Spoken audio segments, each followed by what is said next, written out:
ဒီနေ့ပဇွန်ကြောင်းချိုချင်းဘာလဆောင်ကြော်လေးကိုပါဝင်စကြော်မှာဖြစ်ပါတယ်အခုဆိုလို့ရှိရင်ပါဝင်တဲ့ပစ္စည်းလေးတွေကိုလည်းမိတ်ဆက်ပေးပါမယ်ရှင်ဒါလေးကတော့ပဇွန်ကြောင်းကြိတ်ပြီးတာ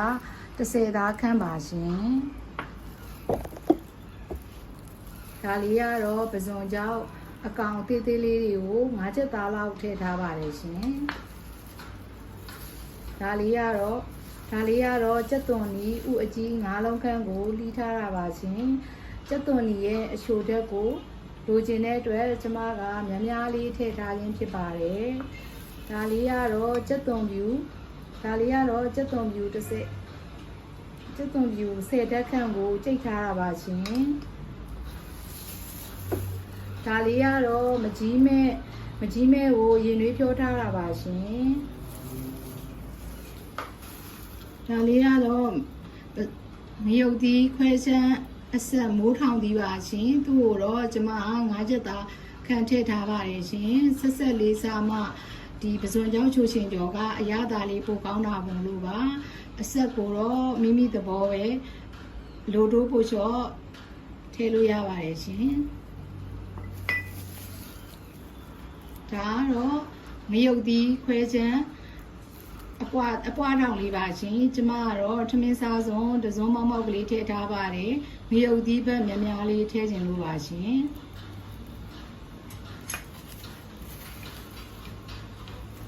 ဒါလေးကတော့တကြားထမင်းစားစုံမောက်ထည့်ထားပါတယ်အရသာကိုလိုတိုး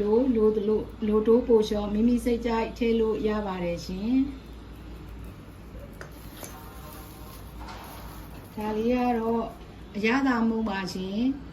ကျမကတော့အနည်းငယ်ထည့်ပါတယ်မထည့်ခြင်းလည်းရပါတယ်ရှင်ပဇွန်ကြောင်းနဲ့ကြက်သွန်နီရဲ့အချိုဓာတ်ကပါပြီးသားဖြစ်နေလို့ပါမိမိသဘောပါဒါကတော့စီ30သားကြော်ထည့်ထားပါတယ်ရှင်စီကလည်းကျက်သွန်အနီနဲ့ဖြူကြော်ပြီးတဲ့အခါမှာပြန်ပြီးရောဆယ်ထားလို့ရတဲ့အတွက်မိမိစိတ်ကြိုက်ပါရှင်ဒါလေးကတော့စိမ်းစားငပီးထမင်းစားစုံတစ်စုံလောက်ကိုကျမကရေနွေးဖြောထားတာပါရှင်ဒါလေးကတော့နနွမ်းမုတ်အနည်းငယ်ပါရှင်ဒါလေးကတော့အယောင်နေမုတ်အနည်းငယ်ပါရှင်ဒါလေးကတော့ငံပြားကြီးအနည်းငယ်ပါရှင်ကြော်ပြီးတဲ့အခါမှာအရသာပုံမီးပြီးတော့လိုထည့်လို့ထည့်ရအောင်လို့ပါရှင်မထည့်လည်းရပါတယ်နော်ကျမကပြင်ဆင်ထားတာပါဘူးဆိုရင်ပါဝင်ပစ္စည်းတွေလည်းပြည့်စုံပြီဖြစ်တဲ့အတွက်ကျမတို့အတူတူကြော်ကြအောင်နော်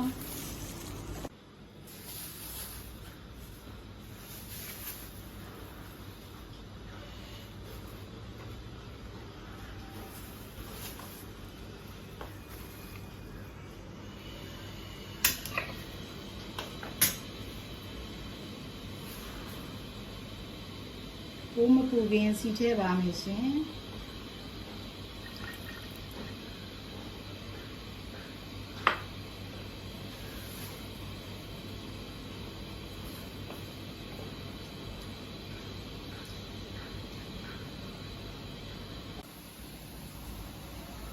ဒီဆိုရင်ကြက်သွန်ဖြူနေလေးတွေကလည်းချွေးဝါရောင်တန်းပြီးတော့ကြက်လာပြီဖြစ်ပါတယ်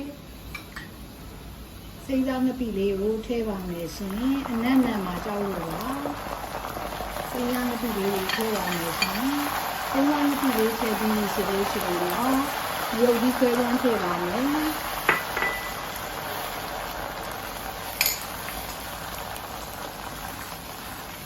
ရုပ်ကြီးခွဲချမ်းထည့်ပြီးရမယ်ပဇွန်ကြောက်ထည့်ပါမယ်ရှင်ပဇွန်ကြောက်အကောင်လေးတွေထည့်ပါမယ်ရှင်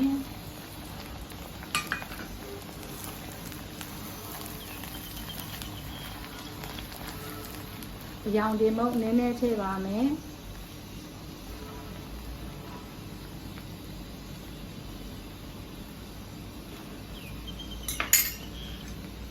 ကြားထည့်ပါမယ်ကျမကတော့အရသာမုံလေးအနည်းငယ်ထည့်ပါတယ်ရှင်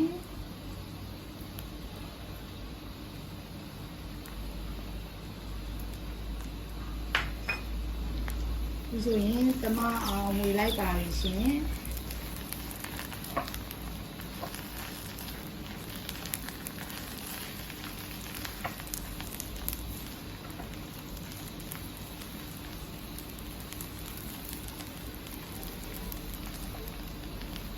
ပစုံကြောက်တွေကျက်မကြီးရေကိုထည့်ပါရှင်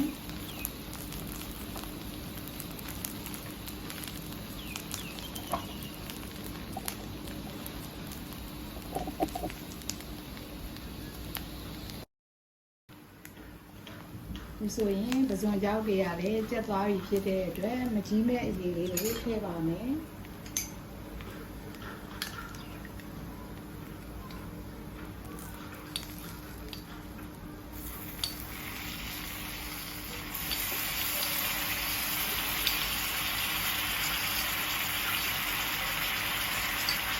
ခင်းစားလုံးနဲ့6ဆင်းခွန်ပါရှင်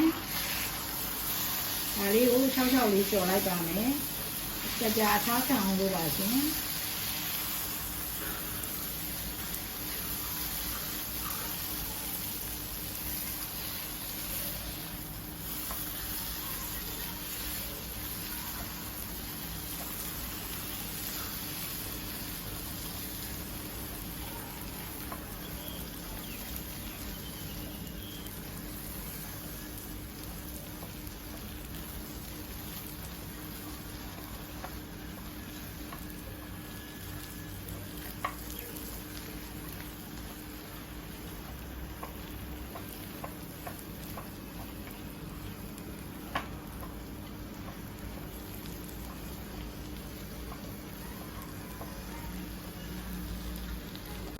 ဒီဆိုလို့ရှိရင်တော့ပစုံရောက်ချိုချင်းဘာလချောင်းကြော်လေးကို